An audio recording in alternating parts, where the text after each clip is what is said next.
RI dihormati karena tak omdo soal perubahan iklim. Perubahan iklim adalah ancaman besar bagi kemakmuran dan pembangunan global. Solidaritas, kemitraan, kerjasama, kolaborasi global merupakan kunci. Menteri Keuangan Sri Mulyani mengklaim negara-negara di dunia menghormati Indonesia karena tidak hanya bicara alias OMDO soal komitmen antisipasi perubahan iklim. Menurut Ani, komitmen Indonesia terhadap antisipasi perubahan iklim secara jelas terlihat dari kebijakan transisi energi yang telah dicanangkan oleh Presiden Jokowi. Saat berbicara pada KTT Pemimpin Dunia tentang Perubahan Iklim atau COP26, Presiden Jokowi menjelaskan bahwa dengan potensi alam yang begitu besar, Indonesia terus berkontribusi dalam penanganan perubahan iklim. Presiden Jokowi menyebut laju deforestasi turun signifikan, terendah dalam 20 tahun terakhir. Kebakaran hutan turun 82% pada 2020, dan tak hanya itu, Indonesia juga telah memulai rehabilitasi hutan mangrove seluas 600.000 hektar sampai 2024, terluas di dunia. Indonesia juga telah merehabilitasi 3 juta lahan kritis antara 2010 hingga 2019. Selain mangrove conservation forest akan menjadi bukti keseriusan Indonesia merestorasi hutan mangrove, merehabilitasi hutan mangrove, merestorasi hutan gambut, dan merestorasi lahan-lahan kritis yang ada di Indonesia.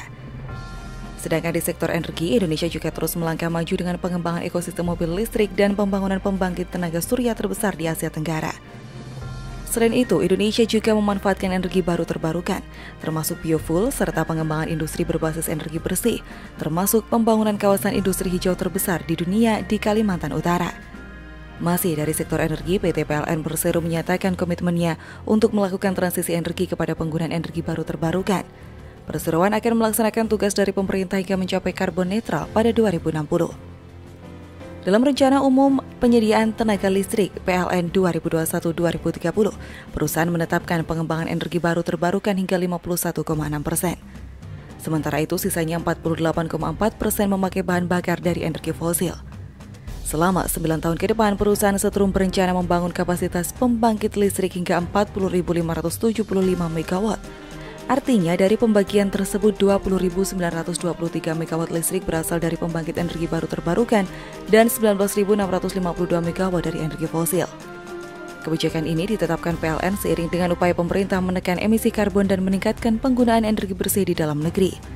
Presiden memastikan bahwa Indonesia akan terus memobilisasi pembiayaan iklim dan pembiayaan inovatif seperti pembiayaan campuran, obligasi hijau, dan suku hijau. Menurut Presiden, penyediaan pendanaan iklim dengan mitra negara maju merupakan game changer dalam aksi mitigasi dan adaptasi perubahan iklim di negara-negara berkembang. Padahal, sambungnya, negara-negara lain tahu bahwa Indonesia merupakan salah satu negara penghasil batu bara terbesar di dunia. Namun Indonesia berkomitmen untuk mengurangi penggunaan batu bara dalam menghasilkan energi untuk konsumsi masyarakat. Di sisi lain, Bendahara Negara mengatakan Indonesia merupakan salah satu negara yang serius merancang kebijakan transisi energi secara rinci. Begitu juga terkait kebutuhan pendanaannya. Sri Mulyani menerangkan transisi energi Indonesia akan menghadirkan transformasi energi yang aman, yang dapat dijangkau oleh rakyat, dan yang membuat industri dan APBN tidak jebol. Selain itu juga adil, karena Indonesia bukan satu-satunya yang memiliki coal dan hasilkan CO2 dari coal. Seperti Eropa, AS masih banyak yang menggunakan coal. Bahkan Jepang sekalipun, kata Sri Mulyani. Tetapi Indonesia telah merancang untuk transisi energi.